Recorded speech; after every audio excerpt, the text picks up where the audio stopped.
दिल्ली विधानसभा ने 116 फेलो हटाने का आदेश करवाया रद्द। वित्त विभाग ने रोका 437 विशेषज्ञों का वेतन। नमस्कार, आप देख रहे हैं अमन लेखनी न्यूज।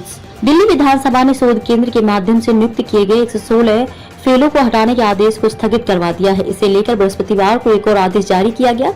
दिल्ली विधानसभा अध्यक्ष रामनिवास गोयल ने कहा कि पहला आदेश उनकी मंजूरी के बिना जारी किया गया था और इसकी जानकारी मिलते ही वे विधानसभा पहुंचे। उन्होंने कहा कि अध्येता नियमित कर्मचारी नहीं है, बल्कि 2 साल के लिए व्यवहारिक प्रशिक्षण देने के लिए नियुक्त प्रशिक्षु थे। दिल्ली विधानसभा की सामान्य प्रयोजन समिति से हरी झंडी दिए जाने और सदन द्वारा प्रस्तावित पारित किए जाने के बाद वे इसमें शामिल हुए। उन्होंने कहा कि अगर वित्त सचिव ने एलजी की मंजूरी के लिए फाइल नहीं भेजी तो यह उनकी गलती है। गोयल ने कहा कि दिल्ली विधानसभा सचिवालय आदेश के खिलाफ अलग से सुप्रीम कोर्ट जाएंगे। वहीं वित्त विभाग ने दिल्ली के उपराज्यपाल वीके सक्सेना के आदेश पर हटाए गए दिल्ली सरकार में काम कर रहे अध्येताओं, सहयोगी अध्येताओं, सलाहकारों एवं उप सलाहकारों, विशेषज्ञों, वरिष्ठ अनुसंधान अधिकारियों के वेतन को रोकने का आदेश जारी किया। इससे पहले सेवा विभाग ने भी वेतन रोकने से संबंधित आदेश एक दिन पहले जारी किया था। इन विशेषज्ञों को हटाए जाने पर दिल्ली के मुख्यमंत्री अरविंद केजरीवाल ने उपराज्यपाल पर निशाना साधा। उन्होंने ट्वीट कर कहा कि यह कदम राजधानी में शासन को पूरी तरह से बाधित कर देगा।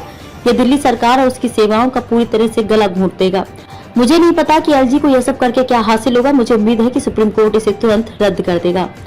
सेवा विभाग के मंत्री सौरभ भारद्वाज ने कहा कि विभाग के कुछ अधिकारी इस मुद्दे पर फाइलें आगे बढ़ा रहे थे, लेकिन प्रभारी मंत्री होने के बावजूद उन्हें कोई जानकारी नहीं दी गई। उन्होंने कहा कि आज तक भी मुझे इस विषय पर कोई फाइल नहीं मिली है। कुछ चुनिंदा अधिकारी और उपराज्यपाल मिलकर न केवल सरकार चला रहे हैं, बल्कि वे सरकार के काम को रोकने की कोशिश कर रहे हैं। भारद्वाज ने कहा कि युवा पेशेवरों को बिना कोई नोटिस दिए हटाया जा रहा है, जो कतई सही नहीं है। वित्त विभाग ने रोका 437 विशेषज्ञों का वेतन। दिल्ली सरकार के वित्त विभाग ने विभिन्न विभागों व अन्य संस्थाओं में काम कर रहे 437 विशेषज्ञों के वेतन को रोकने का आदेश जारी किया है।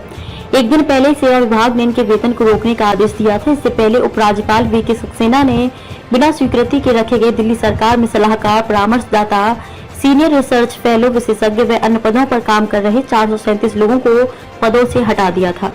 इनकी नियुक्ति रोके जाने के बाद वित्त विभाग ने तुरंत वेतन को रोकने का आदेश दिया है। हालांकि इसमें कहा गया कि यदि कोई प्रशासनिक विभाग इन्हें जारी रखना चाहता है तो तुरंत नियम के तहत उपराज्यपाल को आवेदन देकर मंजूरी ले सकता है।